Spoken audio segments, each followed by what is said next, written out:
Ah, hello there. This might seem odd. I haven't been commenting on Assassin's Creed Valhalla since I returned playing it. We're here after 60 hours? Something? Wait a second, how many hours did we play? 60 hours, yes. After 60 hours of gameplay, spanning the whole continent of England. Yeah, continent of England. I'm so sorry. The island. A small island. Even though millions of people live there right now. I need to admit this twist with Loki. I mean, Basim is obviously Loki. I didn't recognize him. I mean, in hindsight, his face without the beard, this voice when he came to that hall, when he spoke like Loki, I mean, it was obvious at that point that Basim is Loki, and Sigurd is obviously Tyr. I mean, I should have seen that one coming after he lost his arm. Of course we were Odin, or we are Odin, even though it's interesting, because we apparently said no thank you to what our Goddish Odin form, maybe to the warmongering Goddish Odin form, I don't know. I do enjoy the story. I did enjoy also the Odyssey storyline a little bit more. I like the setting more. I apologize. There were many. I checked some of the episodes. For some strange reason, I'm playing on LG monitor that has G-Sync and VRR. And it's super fluent playing it. I mean, super fluent. I noticed that in Cyberpunk, when you have 40 FPS, it feels like 70 or 80. It's magic. It's not real magic, but you get it. And apparently, Assassin's Creed Valhalla has a bug. When you enable G-Sync and VRR, the recording is stuttering like crazy. I have no idea why. It seems that the audio is okay, but it seems the video footage is just broken. But the game I was able to play it fluently, even though it crashed a lot. I mean, this game is crashing every 1.5 hour, sometimes every half hour. I mean, it's annoying. It's Ubisoft, classic Ubisoft. I mean, there is no Ubisoft game that is not buggy, which says a lot. Some people would now argue, the games are huge! Yeah, that does not excuse bugs, especially those you could avoid. Wait, let's just dive into detail. The coffee mug lacks textures, the monitors lack textures, the PC lacks textures. Don't get me started on the keyboard. She's not even typing. This book has a shitload of textures. The telephone has no textures. I mean, it's a joke. And there's a cutscene earlier. This lacks textures as well. It's just not highly detailed, but that's not the biggest problem with Ubisoft games. Or the ground textures that just look dull and 2D-ish. The problem is sometimes it lacks soul. Sometimes it lacks connection. Many hours of this game I actually had to start. I had to tell myself, finish it. I didn't buy this game. I just made a sub to Ubisoft Plus Connect. So it can play for $15 every game, 1 month long. And we will start very soon with Watch Dogs Legion. You know, the game that I wanted to play earlier, last year. but then it crashed after, I don't know, 10 seconds. I was just like, no, thank you. We're back. Hopefully it won't crash again. And it was quite difficult to dive into the game because it felt annoying at times. So many places to experience with quests that were just like, okay, why? And there were no really interesting side quests. It's dangerous territory. The Witcher 3 had wonderful side quests that were actually more fun than some of the main quests. It's dangerous territory because CD Projekt Red botched the Cyberpunk release in a way unimaginable. But you have to differentiate. We have to differentiate. We can criticize a company, and also show what they did good. Not everything's bad. The Witcher 3 was also buggy in the beginning, and it became much better over the paid add-on lifespan. So we have so much to celebrate in terms of reading. I actually hope that my microphone is now working, because if this is not being recorded properly. But by the way, the stuttering problem, it happens with my recording tool that I have. You know, we're playing in HDR. That's a big problem. To record in HDR, usually you have to use the NVIDIA recording tool Shadowplay. The problem is you don't have a second screen with a dedicated program, so you have no overview. Is your microphone working? Is there sound? What is being recorded? All of that. And that's annoying. So I went to YouTube, and there is a dedicated site, a support site from Google, to help people get software to stream in HDR. And I was like, what? Stream in HDR? Holy Bakatonsky. Yeah, I mean.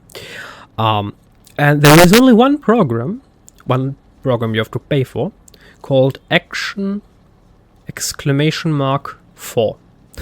Don't ask me what the name is, ridiculous. And it's kind of buggy at some time.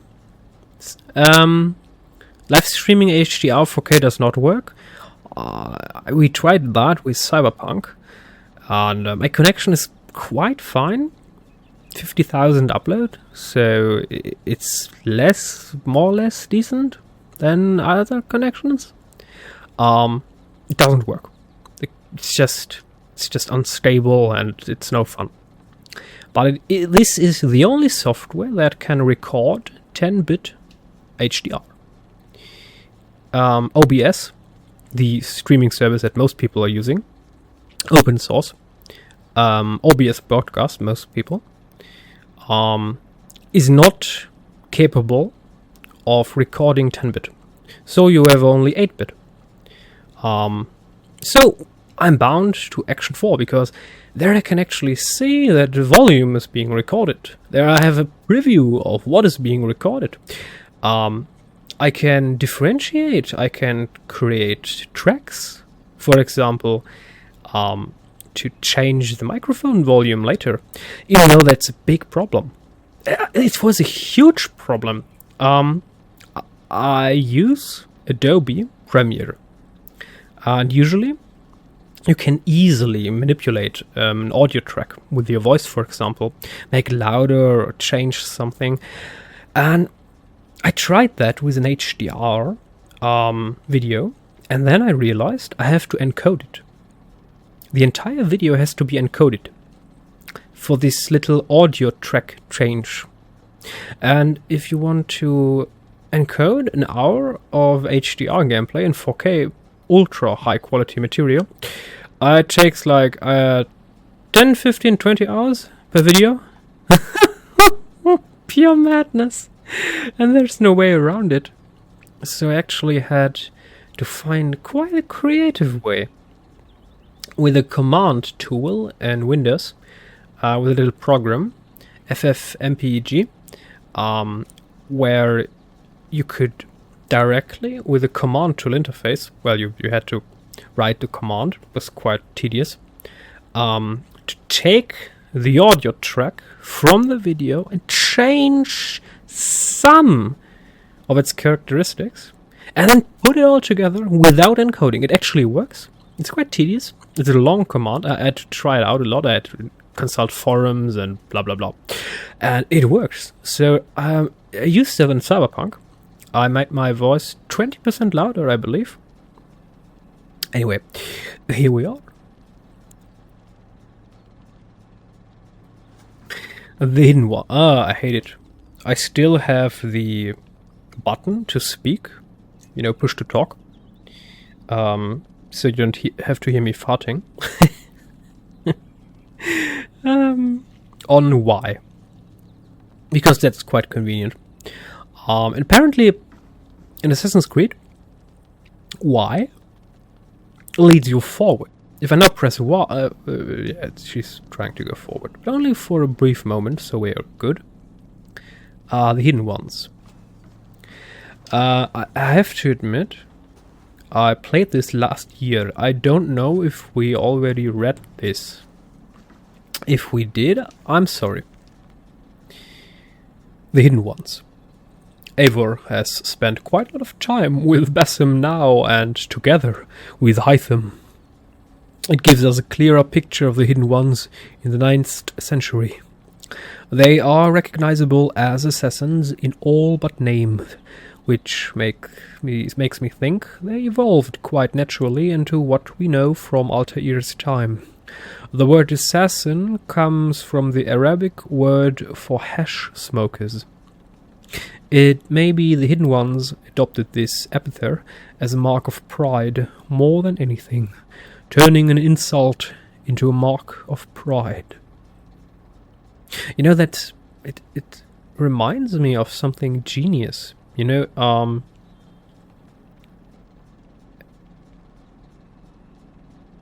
word nigger that is being used by some people to insult people of color, of darker skin color.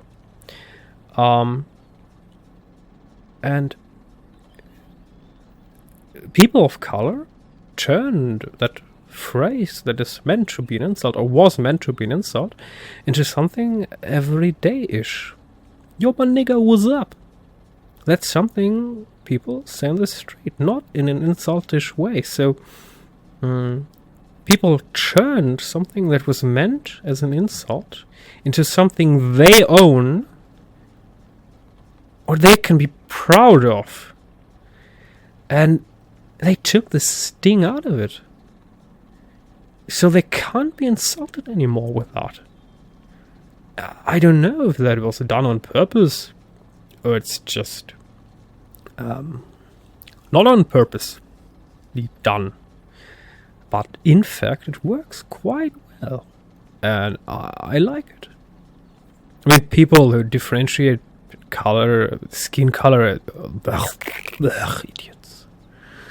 We're all made of flesh and bone. We all bleed when cut. We're all going to die, the only constant in life.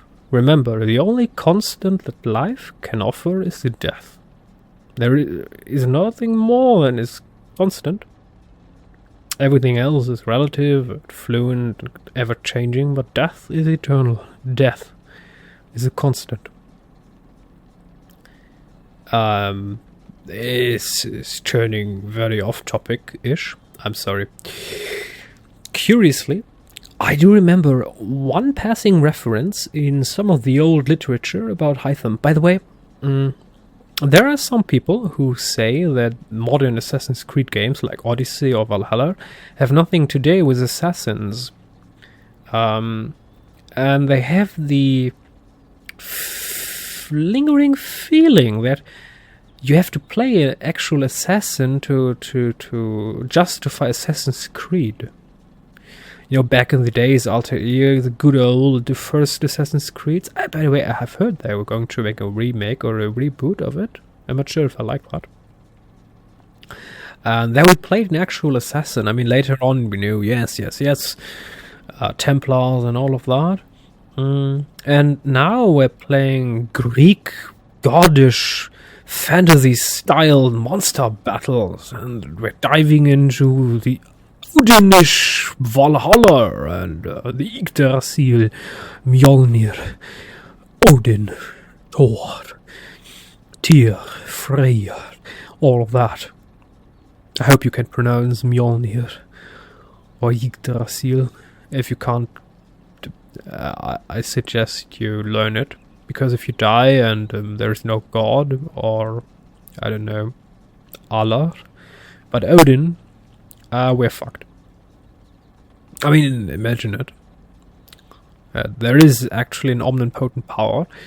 Interestingly, the whole northern franchise of religion, this whole Nordic pantheon, Odin, in recent years, oh my goodness, in television and books and movies and games, there's so much Odin and Thor and Ragnarok and Valhalla and the Aesir. I mean, who knows? Maybe Odin does exist. Maybe he's spanning his influence, right? And if he does exist, and if no other nigh omnipotent power exists, we're fucked. Because most people don't believe in it. I mean, imagine that. Or imagine that there is one ancient nature god who's real and all the other are fake. And then 99.9999999% of all people who die come to that god. And he's like, you don't believe in me? I've never seen you. He's like, humans forgot you. And then he's like, is it my problem? I created you. And we would be also fucked. So that would be not good. I mean, probably there's nothing. Chances are, this is it. This is the life you have. The only life. If you waste it, it's gone. There is no way of repenting for your sins after, or making good of any. If you waste it, it's wasted. Anyway, about Hytham being one of the first assassins back in England after the Exodus around 430 AD. I should contact our London Bureau for Edward Kenway's papers. Had you read about this early assassin? Is that why he named his son as he did? It seems likely.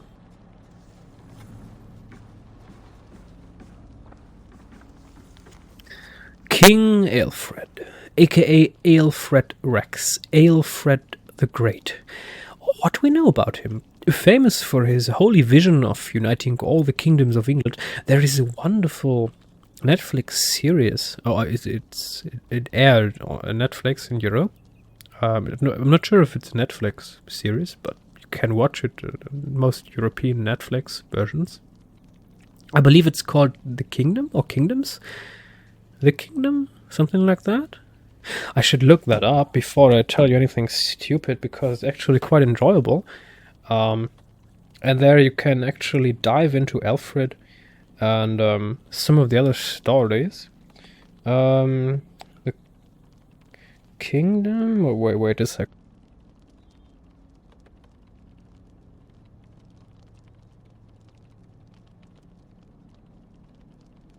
No, okay, Kingdom. Oh no, okay, no, that was the South Korean zombie series with Yu Yi-hoon as crown prince. I can't pronounce Asian names. I'm sorry. Bae Dona, Jun Yi-hyun. I always wanted to learn Japanese. I've been learning some with my phone, but it's not enough. Netflix Viking. 1 second, just give me 1 second. I'm trying to press Y and type on my phone with 2 arms. I only have 2 hands and 10 fingers. It's quite tedious. Netflix Viking series. Netflix Vikings Valhalla, yeah, reboot, we've heard that. Is Vikings on... Oh, goddammit. Vikings Valhalla? The Last Kingdom. It is called... Oh, goodness. So the South Korean zombie series is called Kingdoms, and the Viking series that I was talking about, which is quite cool. The setting is quite cool, and the characters are a bit like bleh, even though there is a cool monk and a cool king. The Last Kingdom. The Last Kingdom. 2015, 4 seasons, history. During their invasion of England, the Danes capture Uhtred, a young successor of Saxon earldom, and raise him as their own. Years later, Uhtred's loyalties are put to the test by the Danes. Adapted from the Saxon stories, production locations in Hungary and Wales. Nominations: British Academy Television Craft Award for Special Visual Graphics Effect and more. Genres: history, historical film, historical fiction. That's redundant. Costume, drama, action, fiction. Yes. The Saxon stories are... Oh, I thought that was just a general term. No, the Saxon stories are actually novels by Bernard Cornwell. Interesting. Alrighty. What do we know about him? Famous for his holy vision of uniting all of the kingdoms of England, one country under one rule. Sort of a United Nations of England, maybe, or just England. Unite. I don't want to rant about Brexit. It's just a shame. I honestly, wholeheartedly believe that Winston Churchill, not a man of peace, but a man of necessity, and of war. I mean, he was voted out of power after the war ended. People in times of peace don't need men of war. Would spin in his grave, rise up, bitch slap the British Parliament, spit on the ground, and then look sad, and then walk back into his grave. If he knew that the British people defied the idea of a united Europe because of money and of they're foreigners, we don't want that. I mean, these two were the main arguments for the Brexit. It's just a shame. I mean, the European Union, it's not all good. Take Germany, for example, an economic powerhouse that is pumping billions into economically weaker states, and it's not a good deal. They are probably using more resources to help other nations than they benefit from them. So, in a purely economic way, Germany would probably be better off if they'd have their own mark again. Before the euro, it was called the mark. Before that, it was called the Reichsmark. That was the Weimar Republics, or the Hitler's version of it later. You know, Reich is... You probably know the term. But it's not all about economy, it's not all about money, it's about the dream of a united Europe. Forged in hundreds of years of bloodshed and death and hatred. And the British people threw that away because of a few years of, we have problems. Let's just throw it all away. Imagine marriage working that way. You have a problem 2 weeks long and then goodbye. Marriage broken. of course, the problem goes deeper, especially in the lawmaking territory. I mean, there are some arguments, some people who argue that the European Union goes too far, and there are some sort of oppressive rules applied, even though the argument stands, but it's a bit ridiculous because Great Britain always had bonuses. You know, Great Britain did not want to be treated like other nations. They always wanted to be favored, and they were. There were special extra rules benefiting Great Britain, and apparently that wasn't enough. I mean, it's a big problem, in my opinion. They should never have been treated specially or special, and apparently that it still wasn't enough. They all already had special treatment. They were still like, we don't like it. It's a shame. It's just a shame. I mean, one of the main arguments of this politically right-sided movement was the criminal people, criminal foreigners, criminal imported foreigners, especially in the London area. You know, there was this whole conflict where people were knifed to death, and an Indian family heritage mayor of London, I'm missing the name right now, said his deaths or knifing or crimes are part and parcel of living in a big city, something like that. I mean, in a sense, he's of course right. What he's meaning is if millions of people live on a very close space, chances of crimes rise, and they will happen eventually. Of course, these words in that time were not well chosen, and they worked like a bonfire, a little bit like Trump. It's also, I don't really want to dive into that, but Trump told his people, told into a microphone, go demonstrate, fight against what is not right.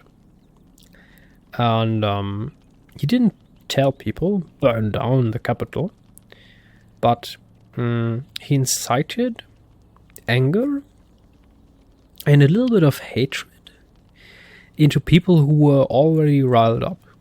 You know, imagine you have a barrel filled to the brim, and if you're wise, you're trying to sip a little bit so it's not filled to the brim anymore. And Donald Trump's like, I have a bucket of water, and I'm going to put it here, and then it all goes into the barrel. Because I can. The metaphor is in the past, but you get it. And words worked like a bonfire, and it burned brighter than before. It's a difficult question to answer if we're talking about responsibility. I mean, some people say, he's the perpetrator, he wanted to burn down the Capitol. That's the bullshit. Trump's just a businessman. Trump just wants to be president because he has a lot of economic power then. And I guess to fuel his ego. But he doesn't benefit from a burning Capitol. He believes that he benefits from angry, screaming people because they support him.